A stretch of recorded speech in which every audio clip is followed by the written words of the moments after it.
Des lignes droites, mais dans un espace courbe, et on retrouve les ellipses de Kepler, avec des petites corrections relativistes, qui sont précisément observées. Donc on a l'exemple d'une théorie beaucoup plus profonde, pour expliquer la gravitation, mais qui du coup modifie complètement notre perception de l'espace et du temps, puisque nous on a coutume de penser que l'espace est séparé du temps, et puis que l'espace est le même pour tous, et que les battements de temps sont à peu près les mêmes pour tous. Je parle du temps physique, je ne parle pas évidemment du temps psychologique.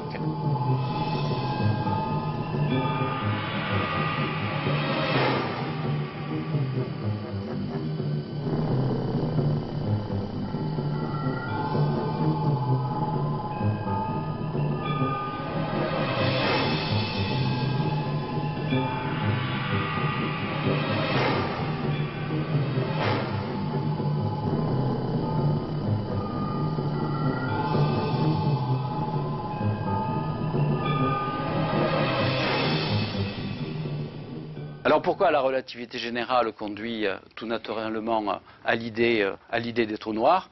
Eh bien parce que les équations d'Einstein, qui sont un petit peu compliquées, en fait, elles s'expliquent assez bien simplement avec ces deux boules-là. C'est-à-dire là, vous avez deux boules qui ont la même taille, mais elles ont des masses différentes, donc des densités différentes.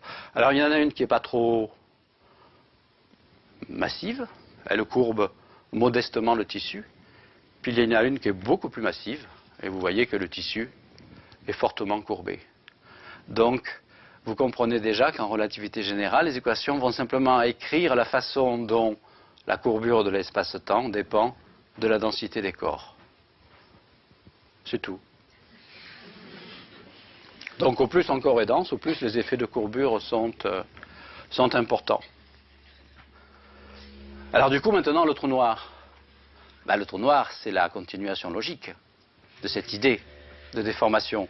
C'est l'idée d'une déformation extrême, tellement extrême que ce qui va se passer, je ne vous le montre pas avec ce tissu. Sinon, je lui ferai du mal. Je vous le montre avec l'autre morceau du barésil. C'est-à-dire, le trou noir, c'est ça. Voilà. Bon, vous comprenez que ceci, c'est tout de même assez métaphorique et relativement imagé, mais ça marche pas trop mal, je pense, pour expliquer la relativité générale. Donc vous avez l'espace-temps extérieur, toujours la maille du tissu. Il est devenu noir, tiens, c'est étrange, il est plus orange comme tout à l'heure, mais vous avez cette fois-ci un puits incroyablement profond qui a été creusé. Et donc en relativité, ce que l'on appelle le trou noir, c'est pas ce qu'il y a au fond, c'est le bord du puits. Il y a le puits à un bord. Si vous franchissez le bord, vous ne pouvez plus jamais revenir en arrière. Vous êtes évidemment astreint à épouser la forme de l'espace, donc à suivre la maille du filet, et que vous soyez fusée, particule élémentaire ou rayon lumineux, dès que vous franchissez la zone de non-retour, un petit peu comme la porte de l'enfer décrite par Dante, vous ne pouvez pas revenir en arrière. Vous qui entrez ici, laissez tout espoir. Voilà. Alors les astrophysiciens aujourd'hui, eux, ils se contentent d'explorer ce qu'il y a autour du puits. Et aujourd'hui, donc, on a ce qu'on appelle des candidats trous noirs, c'est-à-dire on a des dizaines et des dizaines d'objets dans l'univers qui sont très probablement des trous noirs en train d'absorber de la matière. Et puis les physiciens plus théoriciens vont plutôt s'interroger à nouveau sur l'invisible, c'est-à-dire ce qu'il y a au fond du trou noir. Et là, c'est le grand mystère. Le grand mystère, ça me rappelle une vieille légende persane, qui est l'histoire des papillons. Vous savez, un jour, en fait, ce sont les papillons qui se réunissent dans une grande assemblée parce que ça fait très longtemps qu'ils sont tourmentés par un mystère qui est celui de la flamme. Ils ne comprennent pas ce que c'est que la flamme. Alors ils font un grand congrès, ils débattent, évidemment chacun a sa théorie et personne n'arrive à se mettre d'accord. Alors le sage papillon qui préside l'assemblée leur dit, mais écoutez, plutôt que d'élaborer comme ça, de lancer en l'air des théories, il vaut mieux aller voir sur place ce que c'est que la flamme. Et donc un premier papillon se porte volontaire, il s'envole en direction du château le plus proche, il passe devant une fenêtre, derrière la fenêtre il y a simplement une bougie qui est allumée, et le papillon très excité, il revient et il dit à ses copains papillons, ça y est, j'ai vu la flamme, j'ai vu la flamme. Et il la décrit. Et le sage papillon lui dit, mais ton discours ne nous apprend pas grand-chose. Alors un deuxième papillon, encore plus excité que le premier, s'en va à nouveau vers le château. Cette fois-ci, il franchit la fenêtre et il touche la flamme du bout de ses ailes. Alors il se brûle un petit peu le bout des ailes, mais ça va, il arrive à revenir tant bien que mal, et très excité, il raconte sa terrible aventure de son expérience avec la flamme. Et le sage papillon lui dit « Mais tu ne nous en apprends pas plus que ton compagnon ». Alors un troisième papillon, ivre de connaissances, s'envole vers le château, et comme vous pouvez le deviner, il se précipite dans la flamme, il fait corps avec elle, et il ne revient jamais à raconter son histoire. Mais le sage papillon, qui avait observé la scène de loin, dit donc à ses confrères, eh bien voilà, notre ami papillon connaît le mystère de la flamme. Voilà. Et c'est un petit peu ça, en fait, le mystère des trous noirs. Pour réellement comprendre ce qui se passe au fond d'un trou noir, il faudrait plonger dedans. Ce n'est pas en restant à l'extérieur que l'on peut le savoir. Il faudrait y plonger physiquement. Alors c'est vrai qu'il y a des théories assez intéressantes qui disent que peut-être le fond des trous noirs n'est pas bouché, comme dans ce schéma-là, mais pourrait au contraire être reconnecté à d'autres régions de l'univers. Et ces structures bizarres, on les appelle des trous de verre. Les vers de terre qui peuvent creuser des galeries dans le sol et ressortir ailleurs dans l'espace-temps.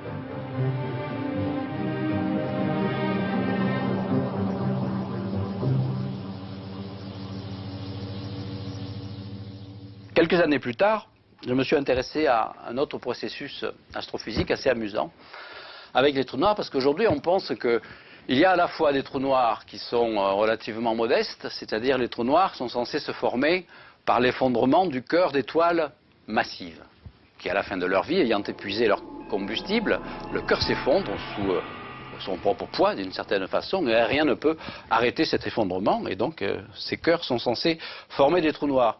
Mais comme les étoiles ont des masses allant à la masse du Soleil jusqu'à au maximum 30 ou 40 fois la masse du Soleil, forcément ces trous noirs-là ne sont pas très massifs. Voilà. Mais les astrophysiciens supposent l'existence, et il y a aujourd'hui d'ailleurs des confirmations observationnelles très convaincantes, de trous noirs géants cette fois-ci, qui seraient supermassifs, qui se trouveraient au centre de pratiquement chaque galaxie.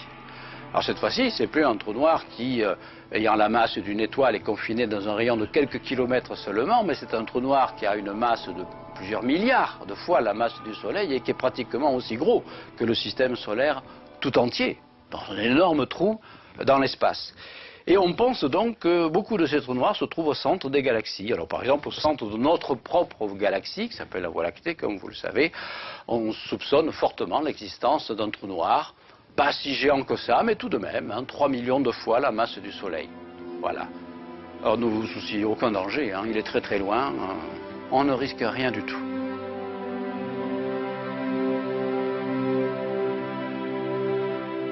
Vous savez que dans le système solaire, vous avez le Soleil, puis vous avez des objets qui sont des comètes, qui viennent de très très loin, qui s'approchent du Soleil, selon une orbite allongée, une orbite parabolique, qui frôlent le Soleil et qui repartent. Alors évidemment, il y a des comètes qui plongent dans le Soleil, donc elles disparaissent, puis des comètes qui passent près du Soleil. Et pourquoi ne pas appliquer cette idée à un amas d'étoiles qui entourerait un trou noir géant au centre d'une galaxie? Donc c'est la question que j'ai commencé à me poser au début des années 80. Je travaillais avec cette époque avec Brandon Carter à l'observatoire de Meudon. Et alors on a étudié ce processus qui ne pouvait être fait que ne pouvait être calculé que par ordinateur. Vous imaginez un énorme trou noir, puis une étoile qui vient de loin, et l'étoile va s'approcher du trou noir. Alors il ne faut pas qu'elle tombe dedans parce que c'est pas très intéressant. Si l'étoile tombe dedans, elle disparaît, puis c'est tout. Ce qui est intéressant, c'est qu'il faut que l'étoile frôle le trou noir. Et on a trouvé qu'il y a une région autour du trou noir, une certaine région critique, qui fait que dès lors que l'étoile pénètre dans cette région, il lui arrive quelque chose d'absolument extraordinaire. Ce sont des énormes tiraillements, ce qu'on appelle en fait des forces de marée engendrées par le trou noir, qui vont étirer l'étoile et la déformer. En fait, c'est l'espace lui-même qui est déformé près du trou noir. Donc l'étoile elle-même qui est dans l'espace est elle-même déformée, puisque c'est l'espace lui-même qui est étiré. Et donc, qu'est-ce qui va se passer pour l'étoile? Eh bien, elle va être cassée, elle va être brisée finalement par ces forces de marée du trou noir. Et il était intéressant d'étudier comment une étoile pouvait être brisée par les forces de marée d'un trou noir, étant entendu qu'étant brisée, l'étoile libérait d'énormes quantités de gaz qui après pouvaient être absorbées par le trou noir et le faire briller de tous ses feux, comme c'est effectivement observé dans ce que l'on appelle les noyaux actifs de galaxies, dont les plus spectaculaires s'appellent des quasars. que l'on pense effectivement être d'énormes trous noirs alimentés en permanence par des chutes de gaz en grande quantité. Et ce gaz en grande quantité, on peut le trouver dans des étoiles brisées.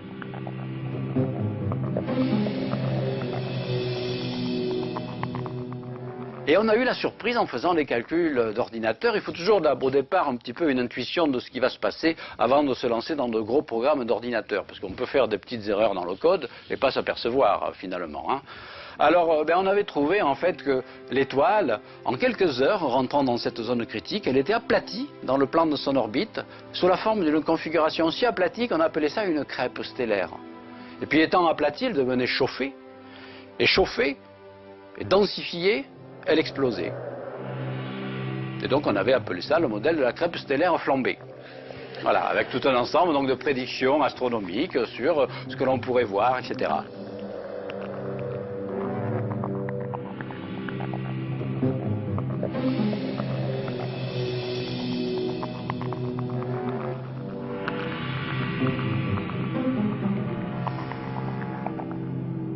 Alors finalement, si je m'étais intéressé au trou noir, c'est parce que je m'intéressais non seulement à la dualité visible-invisible, parce qu'avec les trous noirs, on avait cette idée que le trou noir, symbole de l'invisibilité, c'est l'objet astrophysique qui va être capable de produire le plus de lumière et d'énergie possible, en faisant rayonner la matière qui tombe dedans. Et les phénomènes les plus lumineux observés aujourd'hui dans l'univers, par exemple les quasars, qui sont des noyaux de galaxies extrêmement lointains, ou ce qu'on appelle aujourd'hui les sursauts gamma, que l'on soupçonne être des explosions d'étoiles formant des trous noirs dans leur cœur, sont les phénomènes les plus énergétiques de l'univers. Donc on a bien cette dualité extraordinaire où l'objet par essence invisible, c'est celui qui va produire le plus de lumière au moment de sa formation. Donc il y avait bien cette dualité héraclitéenne, ombre et lumière, qui m'intéressait dans les trous noirs. Mais l'autre chose qui m'intéressait, c'était, j'ai fait allusion au début, c'est le rapport à notre perception du réel. Le trou noir déforme tellement l'espace et le temps qu'il déforme forcément notre perception. Notre perception de l'univers vient par les rayons lumineux. Les rayons lumineux épousent la forme de l'espace. Si l'espace est souple, élastique, mou, plein de courbes et de bosses, les rayons lumineux, tel un trampoline, utilisent ces trajets et peuvent brouiller notre vision de l'univers, nous plonger dans des mirages. D'ailleurs, on a découvert depuis quelques années quelque chose qui était prédit depuis longtemps par la théorie d'Einstein, qu'on appelle des mirages gravitationnels. Vous voyez des objets lointains, vous les voyez en plusieurs exemplaires.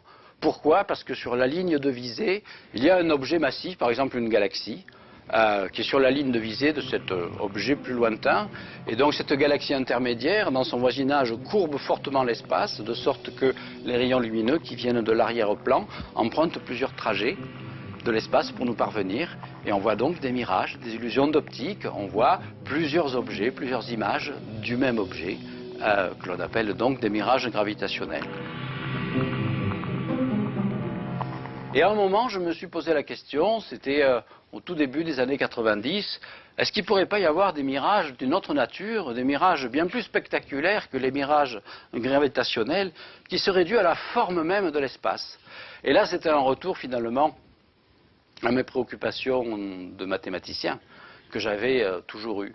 Je m'étais aperçu que dans la cosmologie qui se développait, une cosmologie fascinante, ce sont les modèles de Big Bang, expansion de l'univers à partir d'une singularité initiale, un modèle d'une capacité de prédiction extraordinaire, puisque ce modèle permet de reconstituer avec une assez grande fiabilité l'histoire à peu près complète de l'évolution des structures cosmiques depuis les quelques premières fractions de seconde du début de l'expansion de l'univers jusqu'à aujourd'hui, en reconstitue le fil entier de l'évolution cosmique qui a présidé à la formation des étoiles, des galaxies, des planètes et de nous-mêmes, quelque part. Donc le Big Bang, c'est notre histoire.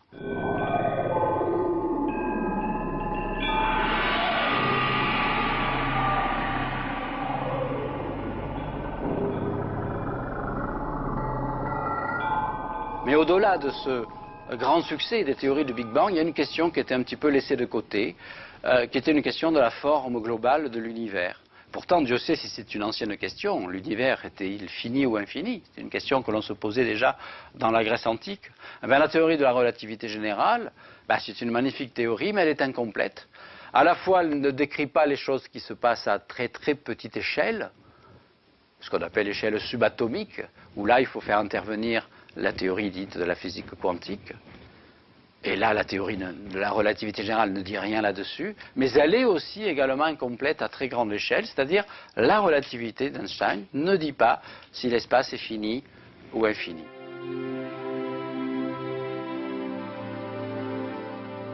Il faut rajouter des hypothèses d'ordre mathématique. Et je m'étais aperçu à cette époque que la cosmologie, faite plutôt par les astrophysiciens et les physiciens, c'était au XXe siècle un petit peu écarté de recherches purement mathématiques dans ce qu'on appelle la topologie, qui est justement la branche de la géométrie, l'une des branches royales de la géométrie, qui permet de comprendre et de classer les formes possibles des espaces.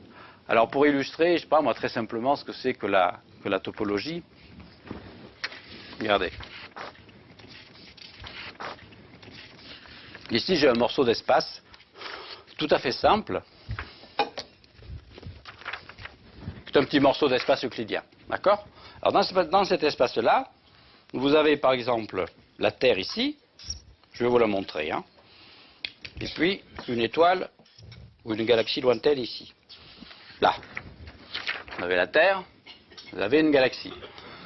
Mais dans cet espace très simple, on dit qu'il a une topologie simple, eh bien il y a un seul rayon lumineux qui joint les deux objets.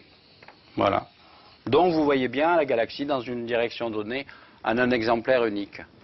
Bon, maintenant la topologie nous dit qu'avec cet espace-là, on peut faire un autre espace qui va ressembler tout à fait à cela sur une petite échelle, par exemple à l'échelle de la Terre. Mais à l'échelle globale, il change complètement. Vous en faites un cylindre. Vous voyez?